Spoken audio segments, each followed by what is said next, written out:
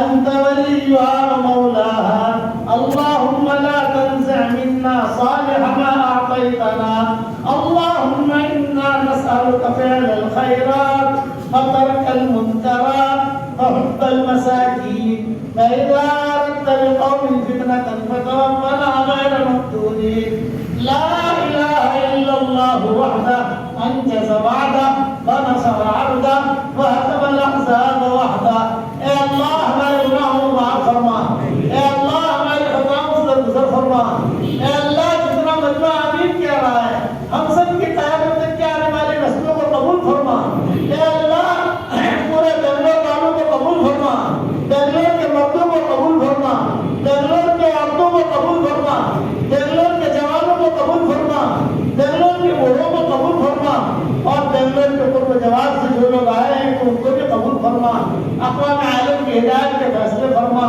اے اللہ میری تشکیل پر جو مکاتب قائم کریں اور جو اس نے اخلاق کے ساتھ معاملہ کریں اور جو 313 مرتبہ سورہ اخلاص پڑھنے کی عادت ڈالیں اور جو توتے والی زندگی گزارنے کی کوشش کریں، اے اللہ ان کی ساری دعاؤں کو قبول فرما، ان کی ساری حاجتوں کو پورا فرما اور ان کی ساری پریشانیوں کو دور فرما۔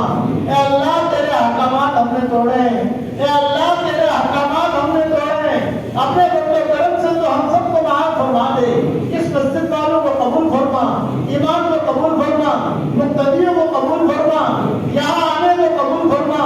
اے اللہ جس نے بھی مجھے دعاؤں کے لیے کہا ہو، دعاؤں کے لیے خطوط میں لکھا ہو، جن کا ہم پر کسی قسم کا حق اور احسان ہو، جو مجھے اپنی دعاؤں میں یاد کرتے رہتے ہو یا مائیں بہنیں مجھے اپنی دعاؤں میں یاد کرتے رہتی ہوں، ہماری ساری دعاؤں میں ان کا پورا حصہ نصیب فرما، ہمارا اچانک کا خیر ہمیں نصیب فرما، اچانک کے شر سے ہماری حفاظت فرما، ہمارا کھویا ہوا دین ہمیں عطا فرما، کھوئی ہوئی عزت ہمیں واپس لوٹا دے۔ اے اللہ جن کے لڑکے اور لڑکیاں شادی کے لائق ہوں، غیر شادی شدہ ہوں، بہترین جوڑوں کا ان کے لیے انتظام فرما، جو بے اولاد ہوں نیک صالح اولاد میں نصیب فرما، جن کے اولاد ہے مگر نافرمان ہے ان کے نافرمان اولاد کو فرما بردار بنا دے، ان کے نافرمان اولاد کو فرما بردار بنا دے۔ جس کرم سے آپ نے ہمیں اس مسجد میں جمع کیا ہے، تیرے اسی کرم سے جنت الفردوس میں تیرے نبی کے پڑوس میں ہماری قیامت تک کی آنے والی نسلوں کے ساتھ تو ہم سب کو جمع فرما دے۔ اے اللہ جو مقروض ان کے قرضے کے ادا ہونے کے غیر سے صورت شکلیں پیدا فرما، اے اللہ جو ناجائز عشق میں مبتلا ہوں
فرما اور ہمارے لیے حلال مال و بنا کے دروازے کشادہ فرما، حلال مال و بنا کے دروازے کشادہ فرما۔ اے اللہ، رسول اللہ صلی اللہ علیہ وسلم نے جتنے خیر کے رات میں دعائیں مانگی ہیں، اے اللہ وہ ساری ہم سب کے لیے قبول فرما، اور جن شرور سے پناہ چاہیے ان شرور سے ہماری حفاظت فرما، اور اپنے فضل و کرم سے ہماری دعاؤں کو قبول فرما۔ سبحان ربک رب العزة عما یصفون وسلام علی المرسلین والحمد للہ رب العالمین۔ بھائی دیکھو، میں آپ کو سلام کرتا ہوں، آپ سلام کا جواب دے دو۔